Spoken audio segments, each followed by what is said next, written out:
नमस्कार दोस्तों, मेरा नाम डॉक्टर रोहित पांडे है और मैं गैलेक्सी हॉस्पिटल में joint replacement and sports injury specialist हूँ।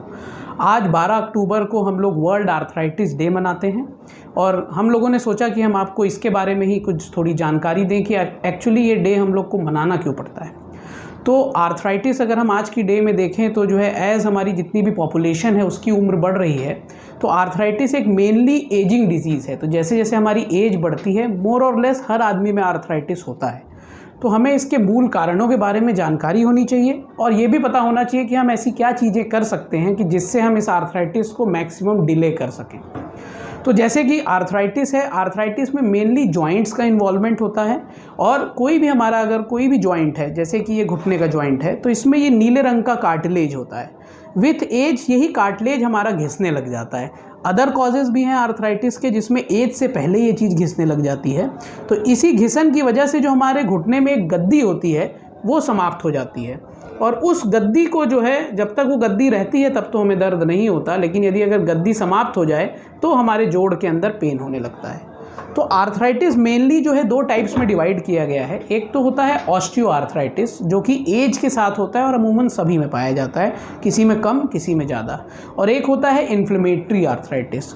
जब से कोविड हुआ है और जब से इधर बीच वायरल इन्फेक्शंस आए हैं तब से इन्फ्लेमेटरी आर्थराइटिस के जो केसेस हैं वो बहुत ज़्यादा बढ़ने लग गए हैं। आज के डे में भी अगर हम देखें तो पिछले कुछ महीने से जो वायरल चल रहा है इसमें लोगों को फीवर आने के बाद जोड़ों में दर्द होना जो कि महीनों लगा रह रहा है और वो जोड़ों का दर्द लोगों का समाप्त नहीं हो रहा है। तो ये एक टाइप ऑफ इन्फ्लेमेटरी आर्थराइटिस है जो कि किसी तरह के इन्फेक्शन में हो सकता है, या रूमेटॉइड आर्थराइटिस होता है, एंकोलाइजिंग स्पॉन्डिलाइटिस होता है, या कई तरह के आर्थराइटिस होते हैं जो पेट और आँख के इन्फेक्शन के साथ भी होते हैं।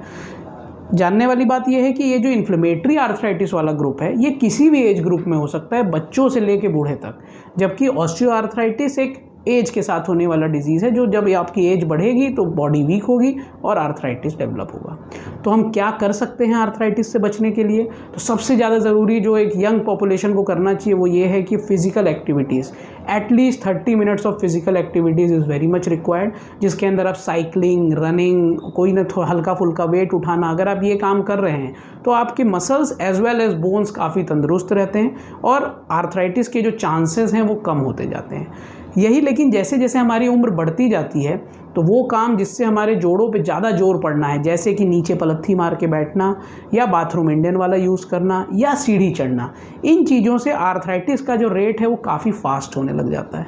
तो इसीलिए हमें जो है कोशिश ये करनी चाहिए कि शुरुआती एज ग्रुप में अराउंड 20-30s तक में आपको सारी एक्टिविटीज़, एक्सरसाइजेस करनी चाहिए, but after the age of 50 कुछ लाइफस्टाइल मॉडिफिकेशंस करने चाहिए और साइकिलिंग एंड नॉर्मल वॉकिंग आपको डेफिनेटली कंटिन्यू रखनी चाहिए। फूड का भी इसमें बहुत इंपॉर्टेंट रोल है। अगर हम प्रॉपर न्यूट्रिशियस फूड ले रहे हैं तो हमारे जॉइंट्स, हमारे बोन्स सब हेल्दी रहेंगे और हम आर्थराइटिस को डिले कर पाएंगे। तो वर्ल्ड आर्थराइटिस डे के दिन हम संक्षिप्त में यही समझाना चाहेंगे कि आर्थराइटिस को आप डिले ज़रूर कर सकते हैं अगर आप उसको प्रिवेंट नहीं कर सकते हैं तो। और डिले करने के लिए आपको अपने लाइफस्टाइल में अपने शरीर को एटलीस्ट दिन में जो है आधा घंटा देना ज़रूरी है।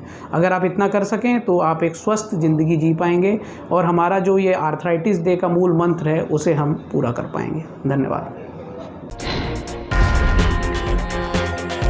हम हैं डॉक्टर्स की गैलेक्सी। डॉक्टर्स की गैलेक्सी। डॉक्टर्स की गैलेक्सी। सेवा हमारा धर्म, सेवा हमारा धर्म और आपकी सेहत ही हमारा सरोकार। आधुनिक सुविधाओं से लैस पूर्वांचल का सबसे जाना माना hospital, Galaxy hospital, Mahmoorganj, Varanasi.